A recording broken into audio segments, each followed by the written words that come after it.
दुसरं, शेतकऱ्यांच्या संदर्भातही त्यांनी सांगितलं। त्यामुळे जवळपास 92% शेतकऱ्यांना, जे काही पूरबाधित शेतकरी होते आणि ही संख्या 90 लाखाच्या वर आहे, 92% शेतकऱ्यांना मदत मिळालेली आहे। 8% जे शेतकरी आहेत ते केवायसीचा त्यांचा प्रश्न आम्ही सोडवतो। केवायसीचा प्रश्न असलेले जवळपास 12 लाख शेतकरी होते, त्यातल्या अर्ध्यापेक्षा जास्त शेतकऱ्यांचा प्रश्न आतापर्यंत आपण सोडवलेला आहे आणि उर्वरितही सोडवणं चाललंय। ते सोडवल्याबरोबर त्यांना आपण ते पैसे देणार आहोत। त्यामुळे हे म्हणणं की शेतकऱ्यांना मदत मिळाली नाही, अभ्यास न करता केलेलं अशा प्रकारचं हे विधान या ठिकाणी आहे। आणि आपण जी पावसाची मदत म्हटली होती ती पण गेलेली आहे आणि 10,000 रुपयाची मदत आपण एक जी काही वेगळी देण्याचा निर्णय केला होता तीही पण मदत आपण ही या ठिकाणी पूर्णपणे दिलेली आहे। आणि एकूणच या संपूर्ण अधिवेशनाच्या निमित्ताने या सगळ्या विषयांवर आम्ही चर्चा करण्याकरता तयार आहोत। निश्चितपणे जे जे प्रश्न विरोधी पक्ष विचारेल त्या प्रत्येक प्रश्नाला समर्पकपणे आम्ही उत्तर देऊ। शेतीच्या संदर्भातली चर्चा असेल किंवा इतर कुठल्याही संदर्भातली चर्चा असेल त्याला उत्तर देण्याची आमची तयारी आहे। मुळात अधिवेशन लहान आहे अशा पद्धतीनं त्यांनी मुद्दा मांडला। खरं म्हणजे शनिवार रविवारी आम्ही कामकाज करतो, पण बिझनेस ॲडवायझरी कमिटीमध्ये दोन्ही ठिकाणी चर्चा होत असताना हे अधिवेशन का लहान होत आहे हे सर्वांना माहिती आहे। कारण आचारसंहितेमुळे या अधिवेशनामध्ये आपण पूर्ण अधिवेशन घेऊ शकत नाही आहे याची कल्पना आहे। तरीही राज्य सरकारने आणि आम्ही हा निर्णय केला की अधिवेशन हे शनिवार रविवारी घेऊन जेवढा जास्तीत जास्त आपल्याला कामकाज करता येईल ते कामकाज आम्ही करायला तयार आहोत आणि कुठेही राज्य सरकारची पळून जायची या ठिकाणी मानसिकता नाही आहे। यासोबत काही प्रश्न त्यांनी उपस्थित केले विरोधी पक्षनेत्यांच्या संदर्भात।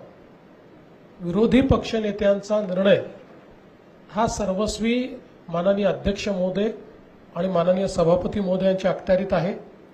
त्यामुळे त्या संदर्भात जो निर्णय माननीय अध्यक्ष महोदय माननीय सभापती महोदय घेतील तो निर्णय आम्हाला मान्य असेल।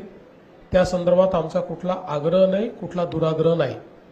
खरं म्हणजे मुळातच मला असं वाटतं की आत्ताचा विरोधी पक्ष हा दिशाहीन आहे, मुद्दे देखील नाहीत आणि मुद्दे रेटून नेण्याकरता त्या ठिकाणी जे करावं लागतं ते करण्याची इच्छाशक्ती देखील विरोधी पक्षामध्ये दिसत नाही। आणि म्हणून हे अधिवेशन आम्ही चांगल्या पद्धतीनं पार पाडू। जेवढे कामकाजाचे दिवस, आणि आपल्याला कल्पना आहे की नागपूरच्या अधिवेशनामध्ये शेवटी आम्ही जे कामकाज करतो ते दुप्पट करतो। कारण नागपूरचं अधिवेशन हे सकाळी लवकर सुरू होतं, रात्री उशिरापर्यंत चालतं। त्यामुळे दिवसाला 5 तास काम करणं अपेक्षित असतं, पण 10 तासाच्या वर काम प्रत्येक दिवशी नागपूरच्या अधिवेशनामध्ये साधारणपणे आम्ही करत असतो। त्यामुळे कुठेही कामकाजाचे तास कमी होतील असं मला या ठिकाणी वाटत नाही।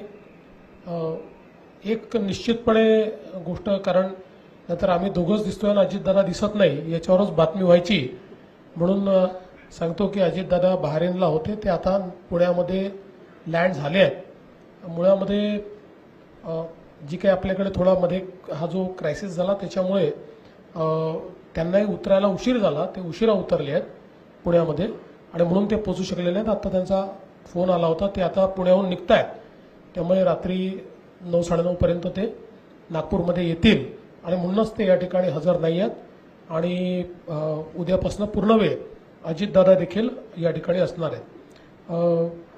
जवळपास या अधिवेशनामध्ये 18 विधेयकं आम्ही मांडणार आहोत। त्यातले काही फार छोटे छोटे आहेत, अगदी अनुषंगिक आहेत, काही मेजर विधेयक आहेत। अशी 18 विधेयकं आम्ही त्या ठिकाणी मांडणार आहोत आणि या विधेयकांवर चर्चा करून ही विधेयकं सगळी मान्य व्हावीत अशा प्रकारचा आमचा प्रयत्न या निमित्ताने असणार आहे। एकूणच नागपूर अधिवेशनामध्ये सुरुवातीच्या काळामध्ये आमच्या पत्रकारांची काही गैरसोय झाल्याचं मला समजलं, त्याबद्दल त्यांची दिलगिरी व्यक्त करतो। पण कोणीतरी कोर्टात जातं आणि मग काय काय होतं हे आपल्याला माहिती आहे. पण आता त्यातनंही आपण जो काही आहे तो मार्ग काढलेला आहे आणि एक चांगलं अधिवेशन, जनतेच्या आशा आकांक्षा पूर्ण करणारं अधिवेशन करण्याचा आमचा प्रयत्न असेल आणि विशेषतः नागपूर अधिवेशनामध्ये विदर्भ मराठवाड्यावर जास्तीत जास्त चर्चा व्हावी ही जी अपेक्षा आहे त्या अपेक्षेअनुरूप सत्तारूढ पक्ष तरी त्याच्यावर जास्तीत जास्त चर्चा घडवण्याचा प्रयत्न करेल. देश विदेशातील प्रत्येक घडामोडींचे लाईव्ह अपडेट मिळवण्यासाठी आता साम टीव्हीच्या सर्व सोशल मीडिया प्लॅटफॉर्मला लाईक, फॉलो आणि सबस्क्राईब करा. तसंच सर्व नोटिफिकेशनसाठी बेल आयकॉन प्रेस करायला विसरू नका.